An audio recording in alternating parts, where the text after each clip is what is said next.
नमस्कार. आबालवृद्ध वाचक हो, नमस्कार.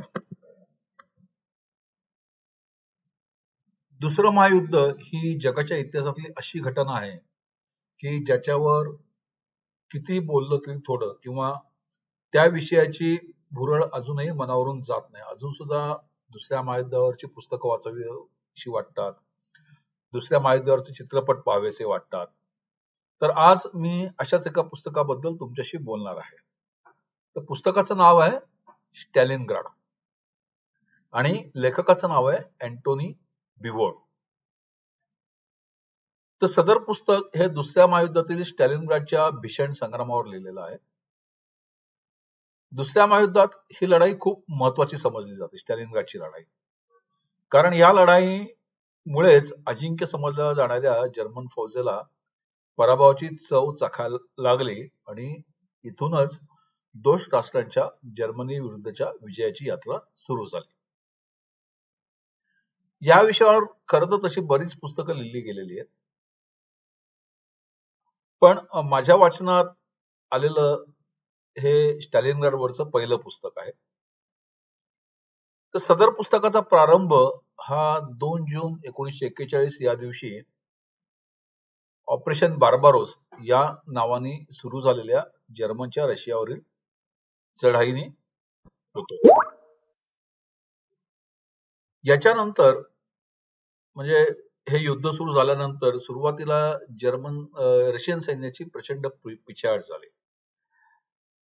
जर्मन सैन्याने विविध आघाड्यांवर खूप जोराची मुसंडी मारली आणि हजारो मैलांचा रशियाचा प्रदेश आपल्या ताब्यात घेतला.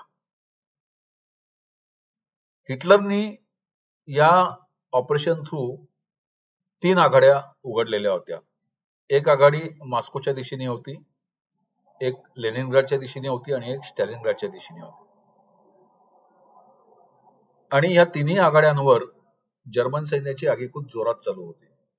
रशियन सैन्य पदोपदी मागे हटत होतं. पण शेवटी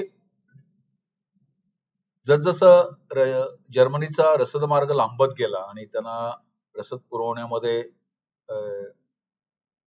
विलंब व्हायला लागला किंवा अंतर जास्त व्हायला लागले, त्या क्षणी रशियन सैन्याने उचल खाल्ली आणि त्यांनी वेगवेगळ्या ठिकाणी आपली भक्कम फळी उभारली आणि त्यातलीच एक फळी उभारलेली होती ही स्टॅलिनग्राड इथे.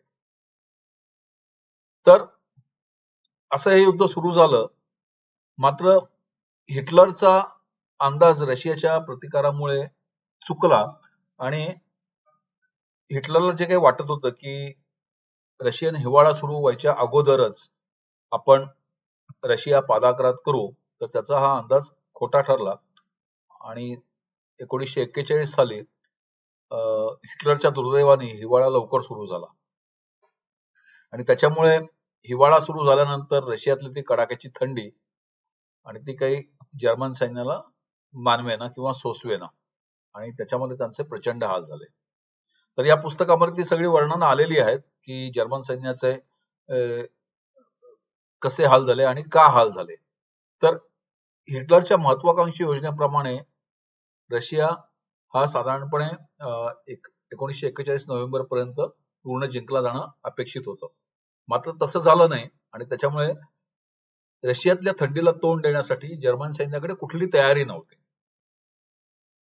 आणि तसंच त्यांचे जे रणगाडे होते, ज्या गाड्या होत्या, तर त्या बर्फामध्ये खचायला रुतायला लागल्या. नंतर अति थंड पडल्यामुळे इंजिन अति थंड पडल्यामुळे त्यांचं चलनवलन बंद पडलं. अशा अनेक छोट्या मोठ्या अडचणी हिटलरच्या सैन्यासमोर आल्या. नंतर स्टॅलिनग्राडच्या संघर्षाच्या सुरुवातीला रशियन सैन्य काही सुरुवातीपासून जोरावर होतं अशातला भाग नाही. तर सुरुवातीला रशियन सैन्याला माघार घ्यावी लागली. अगदी स्टॅलिनग्राडच्या गल्ली गल्लीमध्ये हे युद्ध लढलं गेलं. तरी सुद्धा रशियन सैन्य चिवटपणे प्रतिकार करत होतं. म्हणजे एक एक चौकासाठी लढाई होत होती, एक एक घरासाठी लढाई होत होती. आणि याच्यामध्ये रशियन सैन्य अतिशय शौर्याने लढलं आणि रशियन सैन्याचा हा प्रतिकार बघून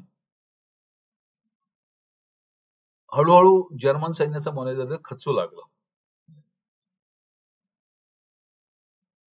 याच्या मागे स्टॅलिनने स्टॅलिनग्राडच्या आघाडीवर नेमलेला जो सेनापती होता जनरल झुकाव, याची रणनीती पण कारणीभूत होती. त्यांनी अशा पद्धतीने रणनीती आखली की थोडाफार गनिमी काव्याचा अवलंब केला. नंतर जर्मन सैन्याला विविध ठिकाणी गुंतवून ठेवलं, त्यांचे रसद मार्ग तोडले. त्याचबरोबर रशियन सैन्याची रसद कशी सुरळीत राहील हे पाहिलं. तर अशा विविध प्रकाराने झुकावचं वादातीत रणकौशल्य पण या सगळ्या प्रकाराला कारणीभूत ठरलं.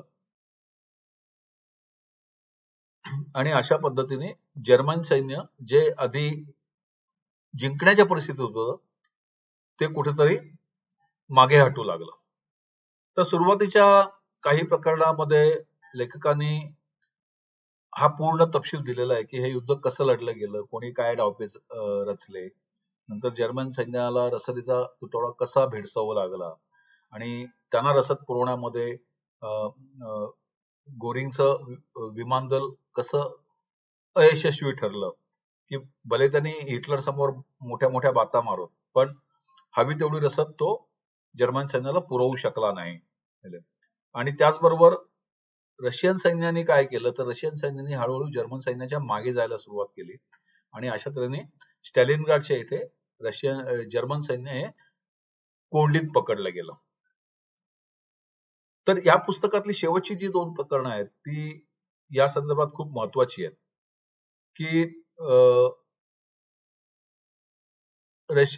जर्मन सेनापतींचा आणि हिटलरचा अति आत्मविश्वास जर्मन सैन्याला कसा नडला. नंतर पौलस हा जो रशियामधला सरसेनापती होता जर्मन सैन्याचा स्टॅलिनग्राडच्या युद्धाच्या वेळेला, तर त्याचं नेतृत्व कसं अपुरं पडलं एकूण जर्मन सैन्याला दिशा देण्यासाठी किंवा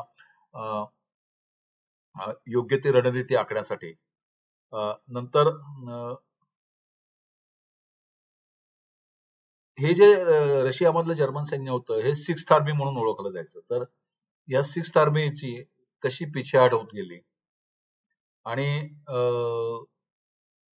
त्याचबरोबर काही झालं तरी मागे हटायचं नाही हा हिटलरचा हुकूम नाईलाजाने कसा तिथल्या सैन्य अधिकाऱ्यांना पाळायला लागला. नाहीतर वेळीच त्यांनी यशस्वी माघार घेतली असती तर कदाचित ते पुन्हा पुढे जाऊ शकले असते. पण तोपर्यंत हिटलर हा जरा दुराग्रही बनलेला होता आणि त्याचबरोबर आफ्रिकेमध्ये रोमेलचा झालेला पराभव, नंतर 3 महिने सतत बॉम्बफेक करून सुद्धा इंग्लंडनी न दिलेली दाद, याच्यामुळे हिटलर जास्तीत जास्त दुराग्रही आणि चिडचिडा झालेला होता आणि त्याला ही माघार घ्यायची नव्हती. किंबहुना त्याला हे दाखवून द्यायचं होतं की जर्मन सैन्य हे अजून अजिंक्य आहे आणि तिथेच सगळा घात झाला.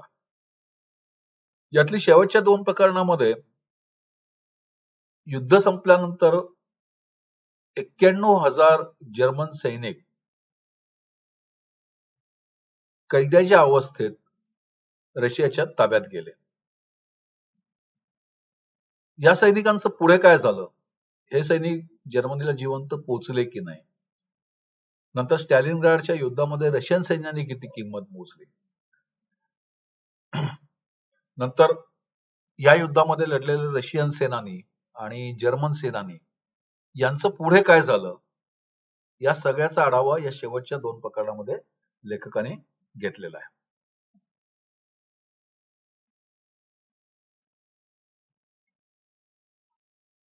याच्यामध्ये सगळ्यात महत्वाचा भाग म्हणजे जर्मन सैनिकांनी वेळोवेळी घरी पाठवलेली पत्र, नंतर दोन्ही बाजूच्या सैनिकांच्या पत्रातून व्यक्त होणाऱ्या भावना, नंतर विविध प्रकारची लेखकाने दिलेली आकडेवारी, यामुळे हे पुस्तक अधिक वाचनीय बनतं आणि आपल्याला सत्याच्या जवळ घेऊन जातं.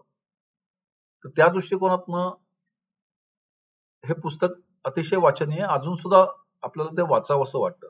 खरं तर आता दुसऱ्या महायुद्धाला तसं म्हटलं तर साधारणपणे 80 वर्ष होऊन गेलेली आहेत. 80 नाही 79 वर्ष, 45 साली युद्ध संपलं. पण तरी सुद्धा जसं मी सुरुवातीला म्हणालो, या युद्धाचं गारुड अजून सुद्धा लोकांच्या मनावर आहे. लोकांना अजून सुद्धा या युद्धाबद्दल वाचावंसं वाटतं, ऐकावंसं वाटतं, याच्यावरचे चित्रपट पाहावेसे वाटतात. तर ज्यांना दुसऱ्या महायुद्धाच्या इतिहासामध्ये रुची आहे त्यांनी हे पुस्तक जरूर वाचावं. धन्यवाद.